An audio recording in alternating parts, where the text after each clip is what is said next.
When it comes to the history of things like the Crusades, sometimes Christians will get a pretty bad rap. But I would have them read the surahs, and I asked them to write down how many times explicit political, physical violence is commanded. My calculation is it's such a ridiculous scam. And the people who quote that and say that just show that they have never actually read the Quran and put swords to people's necks and demand their property. Sorry. That's called theft. Ruslan. hey, before we get into this video, do me a huge favor. Make sure you subscribe. Make sure you hit that like button. Huge percentage of you guys that watch don't subscribe or like. And we're now on podcast platforms. So if you're just listening to this or you're on one of the other platforms, make sure you leave a review and you're following there. That helps out a ton. We're trying to make sure that we spread out the content for you guys. All right, let's jump into this video. When it comes to the history of things like the Crusades, sometimes Christians will get a pretty bad rap, but there was also a practical aspect of trying to take back cities from a pretty massive conquest of Islam all over the world, right? Trying to take back the Holy Land. You just said you want Constantinople back, right? Do you think the Crusades, in their proper framework, not all of them, but generally speaking, what they were intending to do was misrepresented today by historians? There were three major groups involved with the Crusades. The Muslims, who no one invited to come out of the Arabian Peninsula and put swords to people's necks and demand their property. Sorry. That's called theft, and we don't appreciate it. That's fundamental religious commitment, part of Islam. Jihad is not just a matter of spiritual work on the inside. Muhammad did say that's called the great jihad, and the lesser jihad is the political military jihad. But in practice, the jihad that Muslims have been most committed to is the violent, physical, political jihad, which is very much happening right now all over Western Europe, as anyone who knows history knew it would. Are you expecting people who come to the West completely abandon their faith? This is fundamental. You don't fight, you don't inherit in Islam. I used to teach a class at the university, local university next to me, called The Cross and the Crescent, the history of Christian-Muslim relations. And I would always have the kids read the Quran. It's very short. It's nothing like the Bible. I would have them read the surahs, and I asked them to write down how many times explicit political, physical violence is commanded. My calculation is 123 times in a very short book. Maybe it's 119, maybe it's 130, depending on exactly how you read it. If you had, the Quran's not much bigger than your Godly Ambition book. If you had 123 references to physical violence, would you go around the world saying that jihad is not about physical violence? Right. I mean, that's such a scam. It's such a ridiculous scam. And the people who quote that and say that just show that they have never actually read the Quran. If you read the classic Muslim lives of Muhammad, Muhammad himself led minimum 25 raids in which he people. Himself. Wow. At least 25. That's a minimum. At least 25 raids. And these are people who were not in conflict with him. Jewish and Christian tribes. He just wanted their land. He wanted their stuff. So he took it. I'm sorry. That's ridiculous. It's absolutely, completely ridiculous. Islam is one of the three parties involved in the Crusades. Having stolen Christian lands all over the most precious areas to us, all over what is today Lebanon, Syria, Israel, Egypt. They took those lands from us without asking. Not nice. Not nice.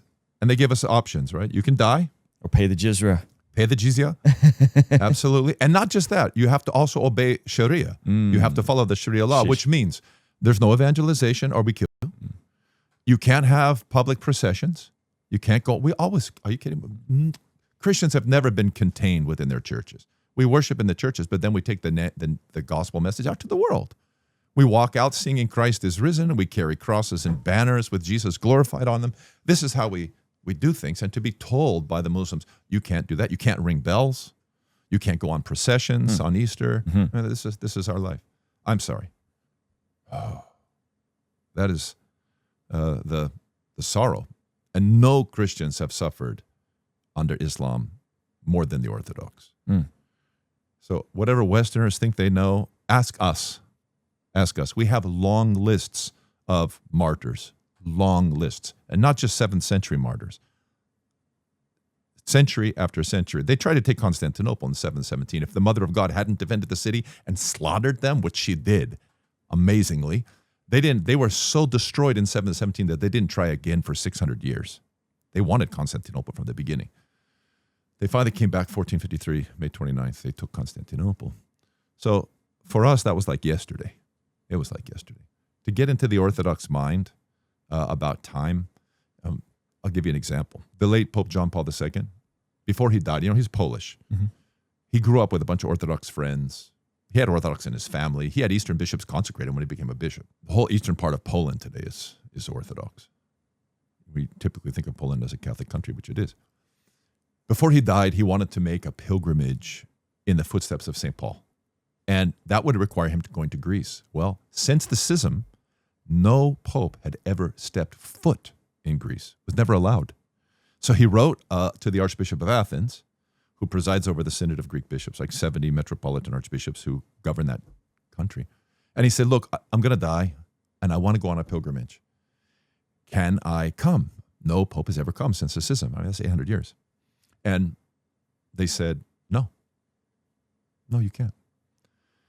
And he said, well, what if I apologize? And they said, well, tell us more about that. And what he was referring to was the Fourth Crusade in 1204. The Crusaders got distracted because, as I was describing, right, there's 3 parties in the Crusades: the Muslims, the Orthodox. We were involved in the First Crusade and the First Crusade only, when our emperor, Alexius Comnenus, an unbelievable emperor, an incredible man, participated and welcomed the Westerners to help get the Muslims out. It went very bad. And from that moment on, we don't want anything to do with these Crusades. The Fourth was so bad that the Western soldiers, on their way supposedly to deliver us from Islam, got distracted and literally attacked Constantinople, murdered our bishops and priests, our nuns on our altars, and took over the city from 1204 to 1261. Put in Latin bishops, Latin leaders. I mean, we've never forgotten that. We've never forgotten that. So when the Pope said, hey, I want to come before I die, and he said, I apologize, they said, well, tell us more about them. So finally, they trusted him. They said, okay, if you're going to come, and if you'll agree not to enter a single church, they didn't let him go in one church, not to enter a single church, if when you get off the plane, you come and sit next to the Archbishop of Athens on television and apologize for what you did in 1204, we'll let you come. And he did. Wow. He flew into Athens. He would always get off and kiss the ground wherever he went. Right? He kissed the ground, immediately went to the podium, and on national television read a detailed apology for the slaughter of the Orthodox at the Fourth Crusade in 1204. We forgave, and he had his pilgrimage. I mention that because what Western Christian would have a kind of a memory like that? Where everything's very short for us, right? We think that we're having our 250th anniversary as a nation next year. And what Westerner could think in 800-year terms. But in the Orthodox mind, that's like yesterday, right? I mean, the church is 2,000 years old, and we're constantly engaged in our history. It's not like us. It's just a thing of the past. So the Crusades is a very, very sensitive subject for us, a very sensitive subject. I'm not sure there's great edification in thinking too much about it, but we certainly have a lot to contribute to our friends in the West who are allowing Muslims to come in great numbers. If you want to know how it's going to go, you should ask us, because we actually have 14 centuries of lived experience with Muslims. 14 centuries. And it's still horrible. What's going on today in Syria, it's just heartbreaking. Yeah. Absolutely heartbreaking. Yeah. Well, I told you some of my backstory growing up in Azerbaijan, which is just just east of Armenia, right? And then Turkey is on the other side, right? West is Turkey. A lot of historical Armenia is now modern day Turkey, the Armenian genocide of 1915. And so when people are talking about Islamic influence in the West, the downstream effects of it, I've lived it. I've seen it. I've seen people get displaced. Oddly enough, folks that grew up, Arzis and Armenians grew up together, friends. Some of my mom and dad still keep in touch with their Arzi friends. but the mindset and the philosophy behind that's driving the ethnic cleansing that happened to the Armenians. And then it just happened again in 2023, September 2023, 100,000 Armenians were ethnically cleansed from the eastern part of Azerbaijan in this Nagorno-Karabakh region, which is like this neutral zone. And they were just displaced and no one talked about it. 2 weeks later, October 7th happens. And so everybody forgot about the 100,000, up to 120,000 Armenians that were just displaced from that region again. And so, yeah, it's the fruit of it in terms of how it deals with Christians in that part of the region is very, very dark. So that's why I was curious your perspective and you tying it into what is happening all over. They said in London, the number one baby boy name was Muhammad. Oh, yeah, that's not just London. That's throughout England. Yeah. And that's for years, Yeah. not just for a year or two. That's years Yeah. of this. Yeah. There are very many positives, of course, and I'm certainly not trying to judge and be mean to Muslim people. But we do have strong things to say. The earliest Christian commentary on Islam comes from St. John of Damascus, one of the great fathers of the church. He's the first one to write anything, theologically speaking, evaluating Islam. Mm-hmm.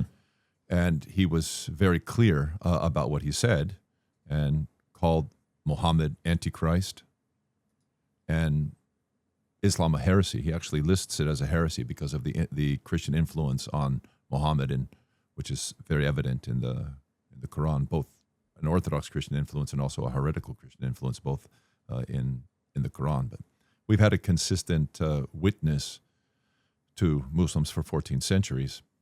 We still feel the same way today.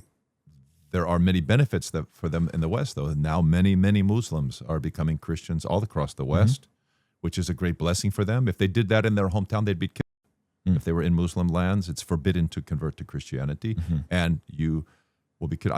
When I was a young man, I spent a summer in Pakistan, mostly working with Christians. Christians were tolerated in Pakistan because if they threw all of the Christians out, they wouldn't have any doctors or nurses. The Christians ran all the hospitals. And I was part of a mission team that was working with the Christians in the hospitals.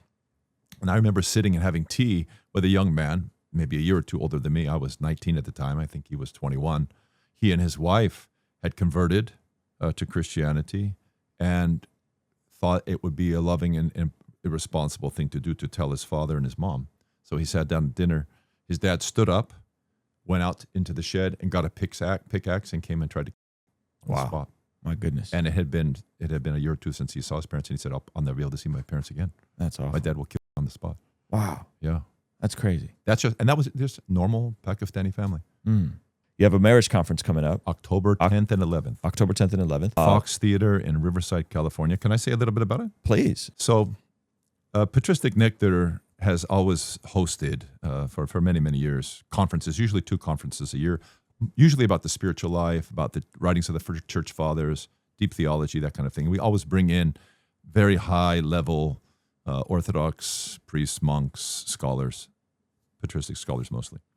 This year, in the fall, we're changing our strategy a little bit for edification. Because of what's going on in America, there's such an incredible moment. My heart's just beating fast when I look around at how many people are considering their faith and are contemplating becoming Christ's servants. I'm dancing. I never thought I'd see this. I thought we were in this terrible decline, and all of a sudden, people are waking up. I really think the Spirit of God is stirring us and waking us up. So we decided for the next 5 years, we're going to try this and see how it goes. For the next 5 years, we're going to host a fall conference that is going to appeal and focus on large civilizational questions. We're starting with marriage because it's my conviction that the abandonment of marriage is one of the key markers, if not the key marker, to the destruction of traditional Christian culture in the West. The abandonment of marriage, the embrace of the sexual revolution, of divorce, and all of the sorrows that associate with the breaking down of the family when marriage is not honored. And for that reason, we're inviting champions, nationally recognized champions from a broad Christian swath of scholars who are going to speak about the value of marriage. So it's not going to be narrowly an Orthodox conference. It's a larger Christian conference. We're very happy to have the Roman Catholic Archbishop of San Francisco, Salvatore Cordileone, who's going to come. He is well known to Californians because he was the champion behind Prop 8 when we were defending traditional marriage in this country. He also chaired the Defense of Marriage Committee for the USCCB for years. The number one sociologist of marriage in America is a guy named Dr. Brad Wilcox. He published an incredible book in 2024 called on the subject of marriage.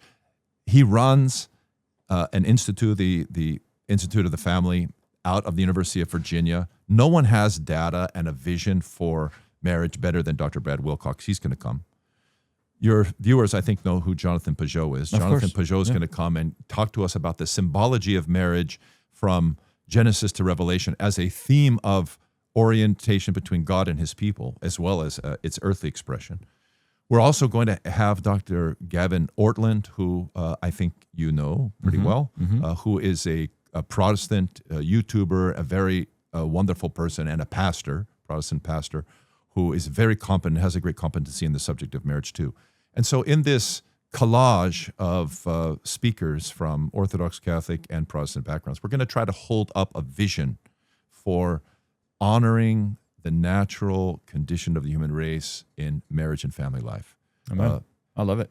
I hope people will come and enjoy themselves and leave inspired to have a high view of marriage and to invest themselves in marriage. This is an area, I'm going to speak from my vantage point. I did my doctoral work at the University of Durham in England on St. John Chrysostom's teaching on marriage and virginity.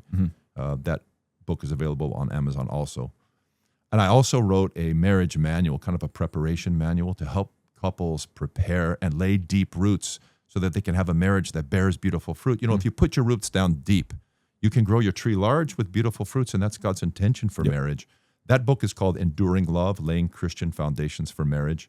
So from that background, I'm going to try to make a contribution also. October 10 and 11 at the Fox Theater. You can just go to themarriageconference.com and find out more about it. Why wait until this entire thing premieres on YouTube? Why not sign up for a free 7-day trial of our Patreon community and see this entire interview, as well as all of our interviews, early before they hit the public. And you'll also get access to the extended version of our conversations that are sometimes a little too spicy for YouTube. All right, so head on over to Patreon. Link is in the description or pinned comment. Here's a little preview of what's available on Patreon. So if you come into the church, you're going to see hundreds of thousands of dollars of marble. You're going to see several $1 million worth of, he says, do you renounce Satan? And then he says, then face west and spit on him.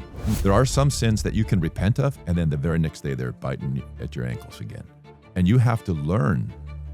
Children are murdered in their mother's wombs, and old people have their lives terminated by physicians. That's satanic. When Paul is writing about the thorn in his flesh, do you think that was a chronic illness he was dealing with? Do you think that was a chronic sin he was dealing with?